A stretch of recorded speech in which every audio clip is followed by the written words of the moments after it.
Hello, আসসালামু আলাইকুম। সবাই কেমন আছেন? আশা করব যে যেখান থেকে আমার আজকের ভিডিওটা দেখছেন, আল্লাহর রহমতে সবাই ভালো আছেন। আলহামদুলিল্লাহ, আল্লাহর অশেষ রহমতে আমরাও ভালো আছি। সকালে ঘুম থেকে উঠে একটু ব্যালকনিতে আসলাম আর ঘরের মধ্যে একটু হাঁটাহাঁটি করে নিলাম। এখন চলে আসলাম ফ্রেশ হওয়ার জন্য। ব্রাশ করার সময় দেখতেছিলাম যে বেসিনটা অনেকটা ময়লা হয়ে গিয়েছে, তাই ভাবলাম যে বেসিনটাকেও একটু পরিষ্কার করে নেই। তাই একটু হ্যান্ড ওয়াশ দিয়ে আমি বেসিনটাকে একটু ভালো করে ক্লিন করে নেব। আর আমি এই কাজটা প্রায় প্রতিদিনই করি, যে ব্রাশ করার সময় যদি বেসিনটা ময়লা দেখি তাহলে সাথে সাথে পরিষ্কার করে নেওয়ার চেষ্টা করি।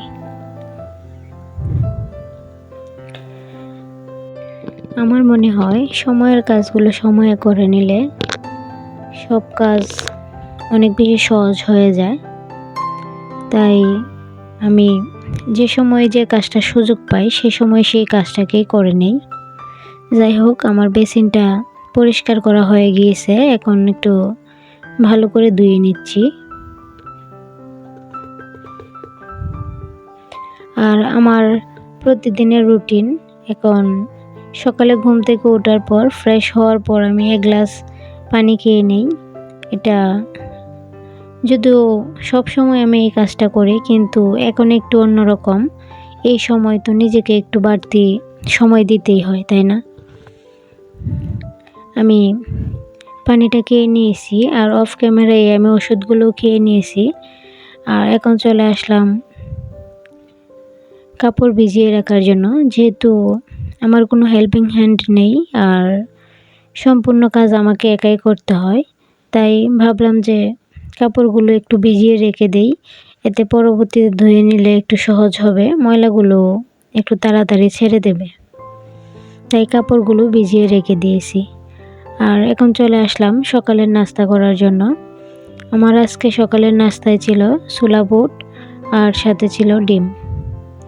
আমি প্রতিদিন যে একটা খাবার খাই তা কিন্তু না, যেদিন যে জিনিসটা সামনে পড়ে সেই জিনিসটাই খাই, কিন্তু প্রতিদিন আমার খাবার তালিকায় ডিমটা রাখার চেষ্টা করি। আমি সকালের নাস্তা করে নিচ্ছি, কিন্তু রাহির আব্বু আর রাহি ওরা কিন্তু এখনও ঘুমাচ্ছে। ওরা উঠলে ওদেরকেও নাস্তা রেডি করে দিয়ে দিব। আমি আমার নাস্তা শেষ করে আরও একটু সময় হাঁটাহাঁটি করে নিয়েছি ঘরের মধ্যে। আর এখন চলে আসলাম কিছু কালিজিরা, সেগুলোকে ভালো করে ধুয়ে নেওয়ার জন্য। কালিজিরা কিন্তু আমাদের শরীরের জন্য অনেক বেশি উপকারী। এটা মৃত্যু ছাড়া সকল রোগের ওষুধ হিসেবে গণ্য করা হয় কালিজিরাকে। সবার উচিত সব সময় কম বেশি করে হলেও কালিজিরা খাওয়ার।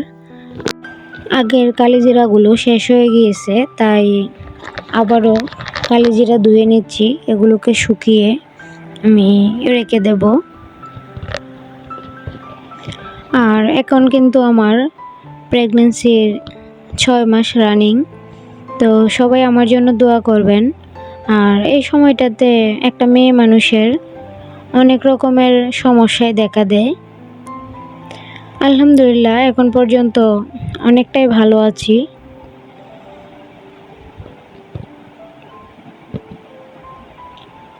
আমার কালিজিরাগুলো ধোয়া শেষ হয়ে গিয়েছে, আর এখন এগুলোকে একটু পানি ঝরার জন্য রেখে দেব। পানিটা একটু ভালো করে ঝরিয়ে তারপর যদি রেখে দিই শুকানোর জন্য, তাহলে দেখা যাবে খুব তাড়াতাড়ি শুকিয়ে যাবে। আর এখন চলে আসলাম বিছানা গুছিয়ে নেওয়ার জন্য। আমি কিন্তু বিছানা গুছানোর আগেই রাহিকে খাইয়ে নিয়েছি, আর এখন বিছানাটা একটু গুছিয়ে নেব।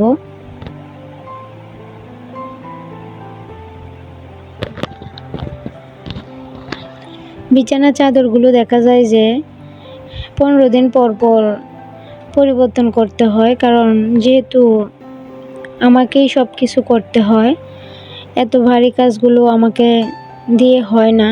তারপরেও কষ্ট করে হলেও এই কাজগুলো করতে হয়। রাহির আব্বু যেহেতু অসুস্থ, তো 15 দিন পর পর যদি আমি বিছানার চাদরগুলো উঠাই তাহলে কষ্টটা একটু কম হয় আমার ধুতে। আমি কালকে বিছানার চাদরটাকে উল্টো করে বিছিয়ে দিয়েছিলাম, ওই সাইডটা মোটামুটি ময়লা হয়ে গিয়েছে, তাই আমি এখন কাঠটাকে ভালো করে মুছে নিচ্ছি। কাঠের সাইডটাও কিন্তু অনেক বেশি ময়লা হয়ে গিয়েছিল, যেহেতু অনেক বেশি ধুলাবালু আসে সেহেতু দেখা যায় যে খুব তাড়াতাড়ি ময়লা হয়ে যায় জিনিসগুলো। আমি যে কাঠের যে অন্য একটা সাইড আছে সেটাকেও একটু মুছে নিচ্ছিলাম।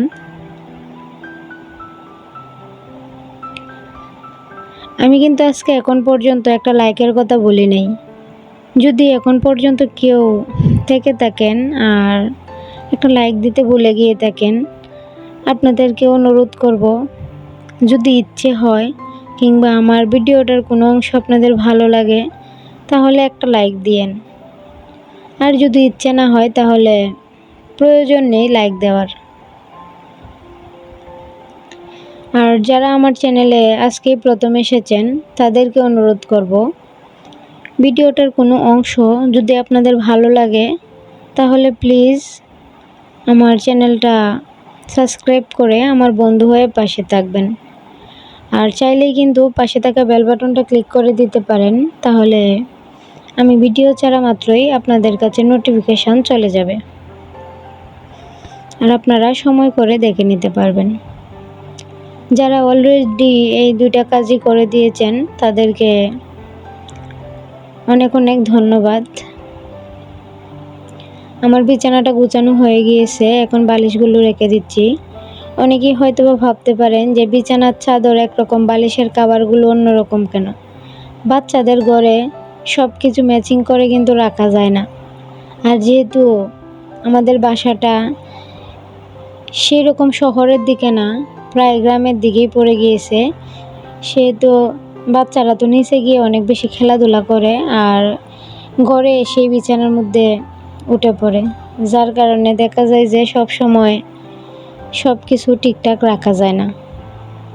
আর এখন এটা দুপুরের পর রাহিকে খাইয়ে আবারও ঘুম পাড়িয়ে দিয়েছি, তাই ভাবলাম যে ওর জন্য একটু ফ্রেঞ্চ ফ্রাই বানাবো, ও উঠলে গরম গরম ভেজে দেব। তাই আগে আমি আলুগুলোকে একটু সেদ্ধ করে রেখে দিচ্ছি। আর লবণ দিতে গিয়ে দেখি যে লবণের কৌটায় লবণ শেষ হয়ে গেছে প্রায়, তাই লবণটাকেও একটু রিফিল করে নিচ্ছিলাম। যে কাজটা যখন করতে পারি সেই কাজটা তখনই করে নেই, কারণ কাজ জমিয়ে রাখলে দেখা যায় পরবর্তীতে কাজ করতে অনেকটাই বেশি কষ্ট হয়ে যায়। তাই আমার চোখের সামনে যে কাজটা পড়ে সেই কাজটা আমি করে নেওয়ার চেষ্টা করি।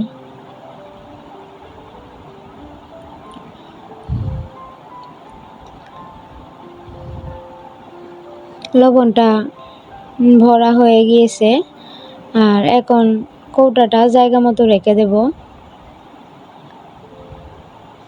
এখন চলে আসলাম, রাহি ঘুমে থাকতে থাকতেই আমি রাতের যে রান্নাটা সেটা বিকালবেলায় করে নিচ্ছি। আমি পটল ভাজি করব রাতের জন্য, তাই পটলটা ভেজে নিচ্ছিলাম। পটল ভাজি খেতে অনেক বেশি ভালো লাগে, আর যেহেতু মাছ মাংসটা তেমন একটা খেতে পারি না, যার কারণে যে জিনিসটা দিয়ে অল্প কিছু ভাত খেতে পারি সেটাই করার চেষ্টা করি। আমার পটলগুলোর এক পাশ হয়ে এসেছে, এখন উল্টে দেব আর এভাবে এই পটলগুলোকে আমি ভালো করে ভেজে নেব।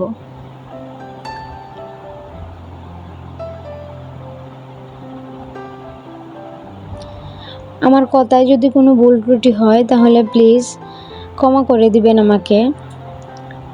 সবাই আমার জন্য একটু দোয়া করবেন, আমি যেন শেষ পর্যন্ত সুস্থ থাকতে পারি।